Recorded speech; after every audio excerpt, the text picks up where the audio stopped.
అపోస్తలుడైన పౌలుకి ఏమొచ్చిందండి? శరీరంలో ముళ్ళు వస్తే ఎంతగానో ప్రార్థన చేస్తున్నాడు. ప్రభువా, ఈ ముళ్ళు పోవాలి, యేసు నామములో పోవాలి, గద్దిస్తున్నాడండి. ఎంతగానో మొత్తుకుని ప్రార్థన చేస్తున్నాడండి. ఎంతగానో ప్రార్థన చేస్తుంటే దేవాది దేవుడు ఏమన్నాడు తెలుసా అండి?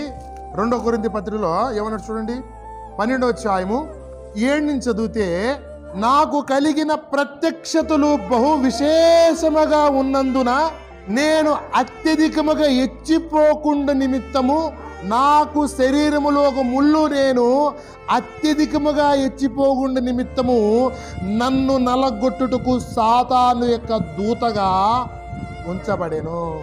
ఈ శరీరము దేనికి మరి పోలుస్తున్నాడు దేవుడు అంటే సాతానుకండి. పోరాటం ఎవరికంట తెలుసా మీకు? మీ శరీరానికి మీకే పోరాటం. మనం పోరాడుతున్నది మనుషులతో కాదు, శరీరులతో.